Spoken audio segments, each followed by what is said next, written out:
The cold wind cut through my jacket as I stood before the decaying facade of the old asylum. Its broken windows stared back at me like empty eye sockets, and the overcast sky cast a pallor over the already grim scene. My heart pounded with a mixture of anticipation and dread. I wasn't alone. 5 of my friends, fellow urban explorers, were with me. We had heard whispers about this place, tales of its dark past and the tormented souls said to still linger within its crumbling walls. The asylum had been abandoned for decades, a relic of a time when the mentally ill were hidden away from society. It was a place of suffering, where the walls held the secrets of countless tormented souls. Now, it beckoned us, daring us to uncover its mysteries. Are we really doing this? Sarah's voice quivered as she clutched her camera. Her eyes, usually filled with excitement on our explorations, were clouded with unease. We've explored plenty of places before, Sarah, I reassured her, although I couldn't shake the unease that had settled in me. This is just another adventure. The group nodded, and with that unspoken agreement, we pushed open the creaking doors and stepped into the abyss. The air inside was thick with decay, and the stench of mildew assaulted our senses. We descended into a dimly lit corridor, our flashlights casting eerie shadows on the peeling wallpaper. The walls seemed to close in around us, whispering secrets we couldn't quite make out. As we ventured deeper into the asylum, we began to hear faint, distant cries. At first, we dismissed them as the wind playing tricks on our ears. But the cries grew louder, more desperate, and impossible to ignore. They said this place was haunted, Mark muttered, his voice shaky. Nonsense, John scoffed. It's probably just animals or something. We pressed on, determined to unravel the asylum's mysteries.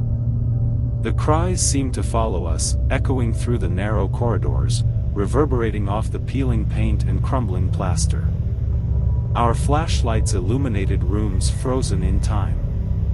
Rusty beds with tattered sheets, straitjackets hanging like eerie ornaments, and scribbled messages on the walls, testaments to the suffering that had occurred here. Visions of tormented souls danced at the edge of our perception, fleeting and indistinct. Sarah's camera continued to snap photos, capturing the decrepit remnants of the asylum's past. Each flash illuminated the rooms frozen in time, revealing more of the tragic history hidden within these walls.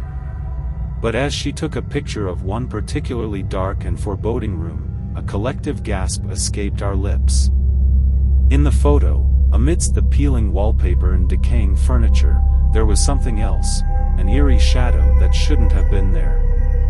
It was not a trick of the light or a smudge on the lens.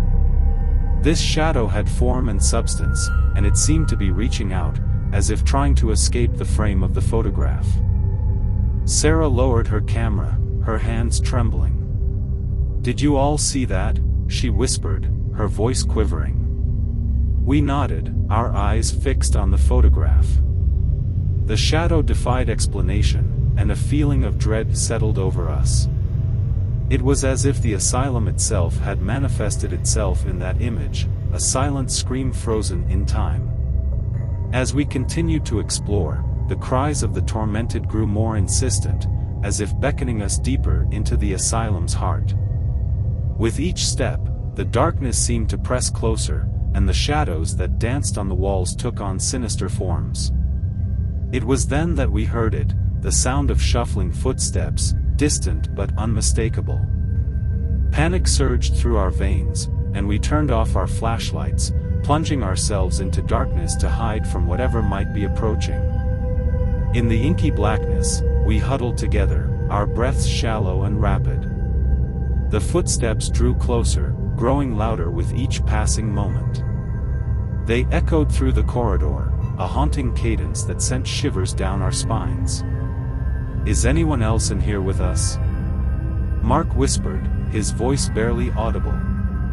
"I don't know," I replied, my heart pounding like a drum in my chest.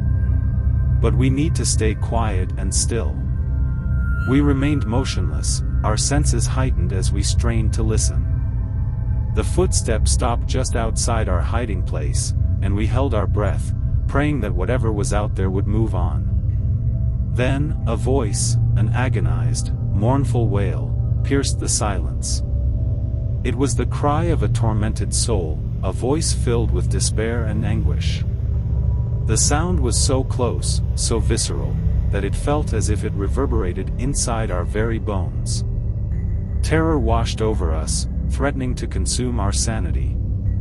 We had come to explore, to satisfy our curiosity, but now we were trapped in a nightmare from which there seemed to be no escape.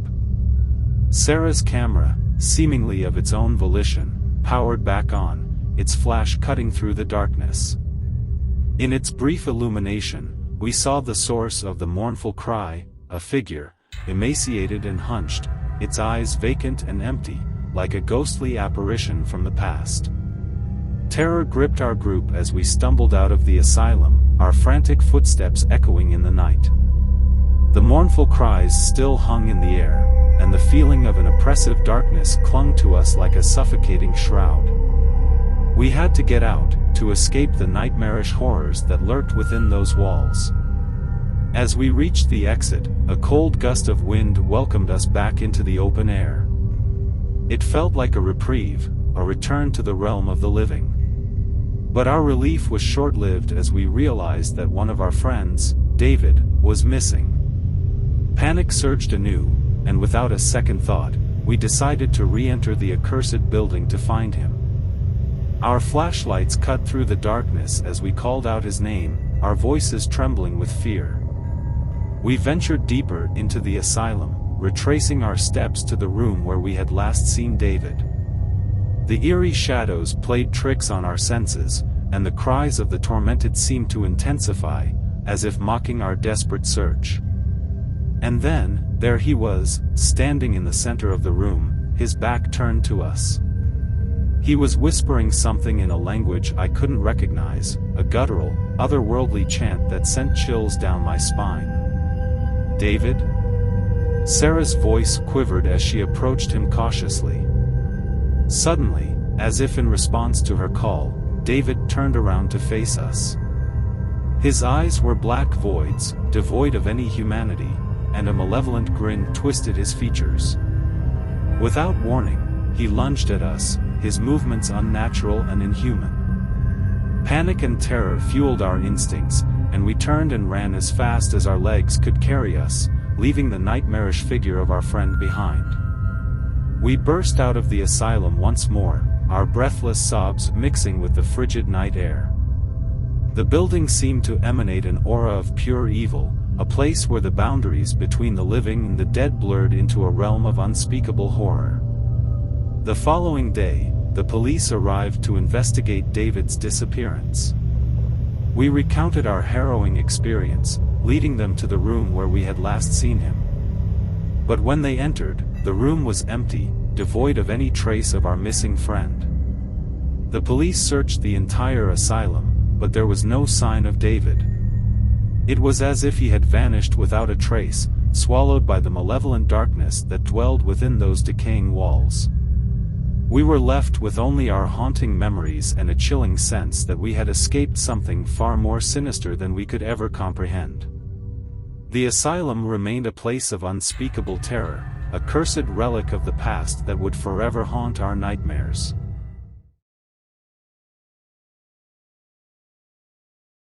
The decision to renovate and reopen the old hotel came with the promise of a fresh start.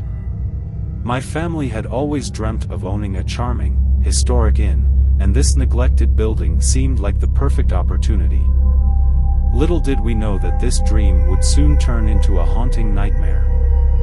The hotel, named the Ravenswood Inn, had stood vacant for decades, its once grand facade now a weathered and crumbling testament to its former glory.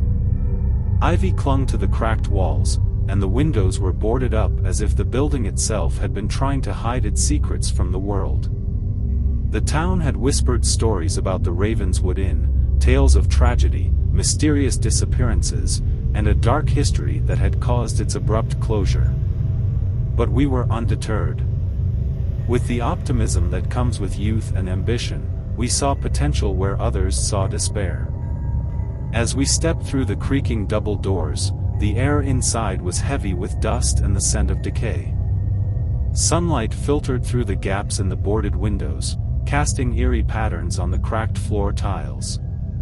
The interior was a maze of narrow hallways and forgotten rooms, each filled with relics of a bygone era. Our first few days of renovation went smoothly. We cleared away the debris, peeled off layers of faded wallpaper, and started to breathe life back into the old place. But as the sun dipped below the horizon and the shadows lengthened, we began to notice strange occurrences. Disembodied voices echoed through the empty hallways, whispers so faint that they sent shivers down our spines. We brushed them off as mere echoes of the past, the building settling into its new life. But then the lights started to flicker. They would dim when we entered a room and brighten when we left, as if someone, or something, was toying with us. One evening, while working in the lobby, I saw the antique grandfather clock against the wall begin to chime, its hands moving backward as if rewinding time. I called out to my family, but they were equally mystified by the strange happenings. As weeks turned into months, the occurrences escalated. Objects moved on their own, sliding across tables and chairs, shifting when no one was near. Tools vanished, only to reappear in bizarre places. Our once enthusiastic crew grew increasingly uneasy, some even refusing to return to the inn after sundown. One day I stayed late because there was a lot of work. I decided to sleep in the hotel. As I lay in my room, I heard footsteps in the hallway. Assuming it was a family member, I called out, but there was no response. The footsteps grew closer, the floorboards creaking with each careful step. I peered into the hallway, but no one was there. My heart pounded like a drum in my chest as I grabbed the flashlight from my nightstand and cautiously stepped into the dimly lit hallway. The old wooden floorboards creaked beneath my feet as I moved towards the spot where I had heard the footsteps. The hallway stretched before me, bathed in the eerie glow of the moonlight filtering through the boarded-up windows. The air grew colder, and a sense of foreboding hung heavy in the atmosphere. I aimed my flashlight down the corridor, its beam cutting through the darkness like a lifeline. I saw nothing at first, just the empty hallway and the closed doors to the other rooms. I hesitated, unsure of what I was looking for, but the feeling of being watched intensified. The shadows seemed to dance and writhe at the edges of my vision, as if concealing some unseen presence.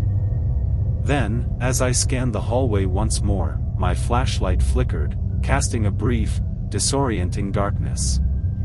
In that split second of obscurity, I felt a presence rush past me, a frigid gust of air that sent a chill down my spine. I shivered, my breath visible in the cold air, and my heart raced as I struggled to make sense of what had just happened. Had I imagined it? Was it just a trick of the old building playing on my fears? Gathering my courage, I continued down the hallway, determined to discover the source of the strange footsteps. Suddenly the door of one of the rooms slammed. I was going to have a heart attack. I approached the door slowly. My heart raced as I swung open the door to the room, the anticipation of what I might find on the other side clawing at my insides. The scene that unfolded before me would haunt my nightmares for years to come. There, sitting by the window, was a ghostly figure of a woman. Her pale, translucent form seemed to flicker like a dying candle, and her eyes held an emptiness that sent shivers down my spine. Her gaze remained fixed on the desolate landscape beyond the window, as if she were eternally trapped in her own torment. "Leave," she whispered, her voice a mournful echo that seemed to emanate from the very walls themselves. My breath caught in my throat as I stared at her in disbelief. The air in the room grew colder, and I could feel a weight pressing down on my chest, making it difficult to breathe. Without warning, she pushed herself away from the window ledge and, with an ethereal grace, rose to her feet. Her movements were slow and deliberate, like a wraith from a forgotten nightmare. And then, in a moment of sheer horror, she threw herself out of the window. I rushed to the window, my heart pounding, expecting to see her lifeless body sprawled on the ground below. But to my bewilderment, there was nothing there, no body, no sign of her presence at all. It was as if she had vanished into thin air. Confusion and fear swirled within me as I scanned the empty street below. There was no trace of the woman who had just moments ago occupied the room with her spectral presence. But as I turned, my heart froze in my chest. The ghostly figure of the woman was right behind me, her hollow eyes locked onto mine, and she was screaming, "Leave!" I staggered back and almost fell through the window. Her scream echoed in my ears, a deafening cacophony of anguish and despair. Panic surged through me, and I fumbled for the doorknob, desperate to escape the room and the relentless spirit that haunted it. I burst into the dimly lit hallway, my breath ragged, and slammed the door shut behind me. The oppressive atmosphere of the Ravenswood Inn seemed to close in around me, as if the very walls themselves held secrets too dark to fathom. Frustration and fear gnawed at us, and we decided to delve into the inn's history, hoping to unearth the source of these unsettling phenomena. We scoured local archives and interviewed longtime residents, slowly piecing together a chilling narrative. It turned out that the Ravenswood Inn had a dark past.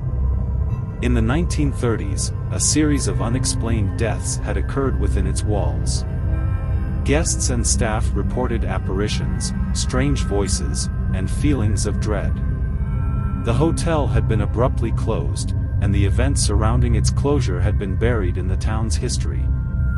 Our dream of restoring the inn had transformed into a waking nightmare, and the spirits that dwelled within its walls were unwilling to let us leave unscathed. The Ravenswood Inn had become a place where the past and the present converged, and the line between the living and the dead had blurred into a realm of unending horror.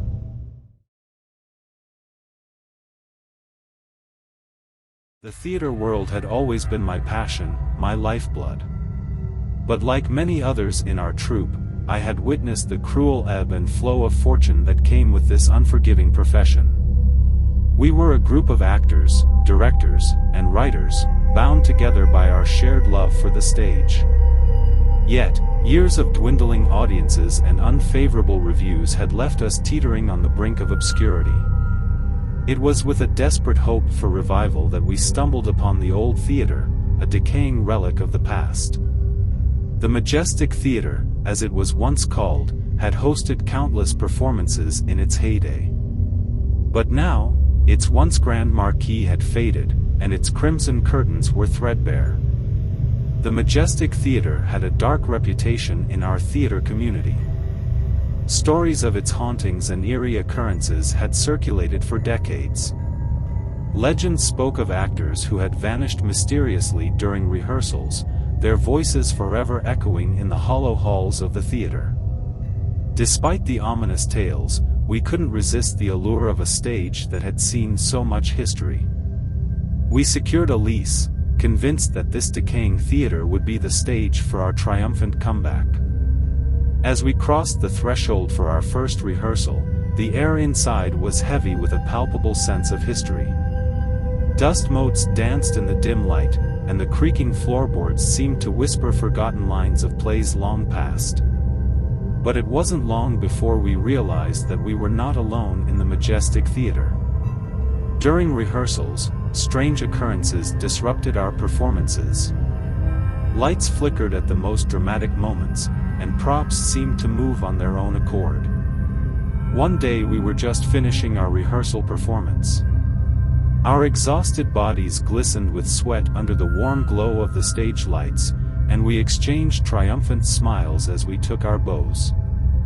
Then, an unexpected sound filled the Majestic Theater, sending shockwaves through our already weary bodies.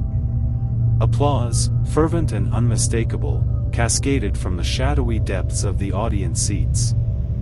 The seats, which should have been devoid of life, seemed to contain an invisible audience, applauding our performance with boundless enthusiasm.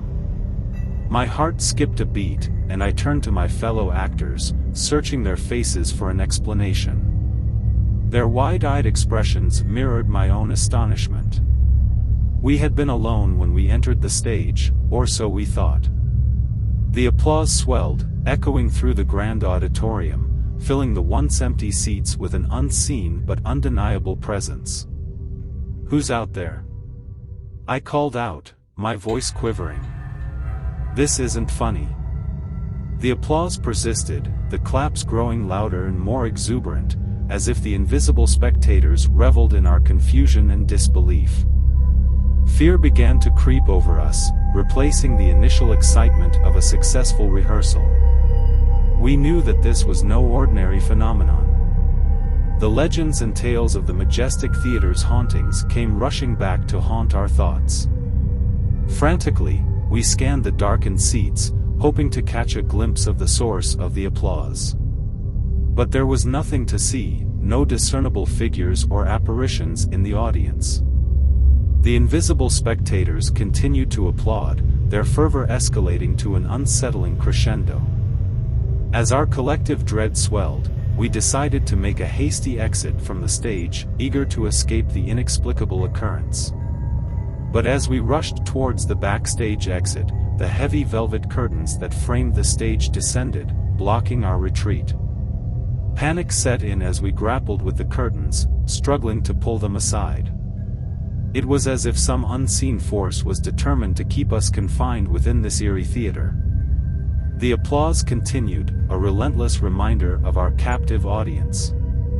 With every ounce of strength, we managed to part the curtains. Our breathing was labored, and our faces were etched with terror. We exchanged frantic glances, grappling with the unsettling reality of the situation. The Majestic Theater had lived up to its sinister reputation, and we had been unwilling participants in a ghostly performance of our own. The invisible audience had applauded us with an intensity that suggested their presence was no mere illusion. We continued our rehearsals, this time acknowledging the spectral audience that had become an integral part of our performances. It was a surreal experience, rehearsing and performing for an audience we could not see but whose presence we keenly felt. The Majestic Theater had become a bridge between the worlds of the living and the dead, a place where the love for the stage transcended the boundaries of mortality. Our comeback performance at the Majestic Theater would be unlike any other, a testament to the enduring power of the theater and the spirits who refused to let artistry be forgotten.